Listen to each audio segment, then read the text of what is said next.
দিনটি ছিল শুক্রবার।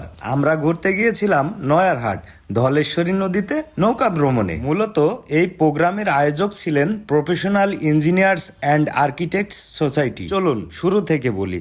আমাদের যাত্রা শুরু হয় নবীনগর পল্লী বিদ্যুৎ নামক একটি স্থান থেকে। একটি অটো নিয়ে আমরা 6 জন চেপে বসি গন্তব্যের উদ্দেশ্যে। অটোর মধ্যে সবাই মিলে আনন্দ করতে করতে যাচ্ছিলাম। শেষে আমরা পৌঁছাই কাঙ্ক্ষিত গন্তব্যে। আমাদের নৌযাত্রার মূল বাহন এই নৌকাটি এখানেই নোঙ্গর করা ছিল। এটি ইসলামপুর সেতুর নিচের দৃশ্য। নৌযাত্রার শুরুতে অপেক্ষা করছিলাম প্রয়োজনীয় পানি ও খাবারের জন্য। চলে এসেছে আমাদের পানি ও নাস্তা। সবাই একে একে উঠে পড়েছে নৌকায়। ইতিমধ্যে আমাদের বড় ভাই দেখাচ্ছিলেন কিভাবে নৌকাতে উঠতে হবে এবং কিভাবে নামতে হবে।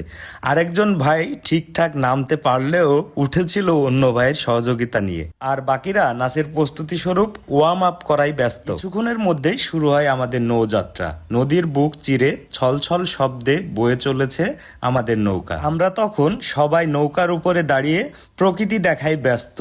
পাশ দিয়ে বয়ে চলেছে রং বেরঙের ছোট বড় অনেক নৌকা। দূরের ছাদ থেকে আমাদের উৎসাহ দিচ্ছিল এই দুইজন। এদিকে একটি বৈদ্যুতিক টাওয়ারকে গ্রাস করেছে লতাপাতায়। স্থানীয় ভাষায় মাছ ধরার এই বস্তুটিকে বল্লা বা বেয়াল জাল বলা হয়। বাচ্চারা আনন্দ করে গোসল করছিল। পরিবার নিয়ে নৌকা ভ্রমণে বের হয়েছে ওনারা। কিছুক্ষণ পর আমরা আবার ঘুরে যাই ইসলামপুর সেতুর নিচে। বেশ কয়েকজন সকালে ঘুমের কারণে আসতে দেরি করেছিল। তাদের নেওয়াই মূল উদ্দেশ্য ছিল আমাদের। দুপুরের খাবার ও তাদেরকে উঠিয়ে নিয়ে আবার রওনা দেই আমরা। এই বাড়ির মালিক অবশ্যই একজন রুচিসম্পন্ন মানুষ হওয়ায় এখানে এত সুন্দর একটি বাড়ি তৈরি করেছেন।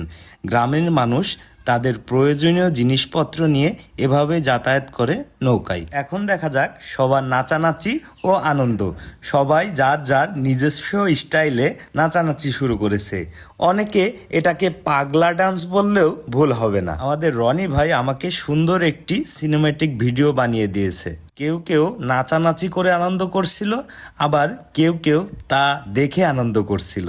ইনি আমাদের জাহাজের ক্যাপ্টেন জ্যাক ম্যারো। দেখতে পাচ্ছিলাম রনি ভাই ভাবিকে খুব মিস করছিল, যা দেখেই বোঝা যাচ্ছিল। একটি সুন্দর জায়গায় জাহাজ নোঙ্গর করে আমরা মধ্যাহ্নভোজ সেরে নেই। পরে আবার ছুটে চলা। ছোট নৌকাগুলো দ্রুত গতিতে চলতে পারে, দেখে ভালোই লাগছিল। তুষার ভাই হালকা পোজ দিচ্ছিল ছবি এবং শর্ট ভিডিও করার জন্য।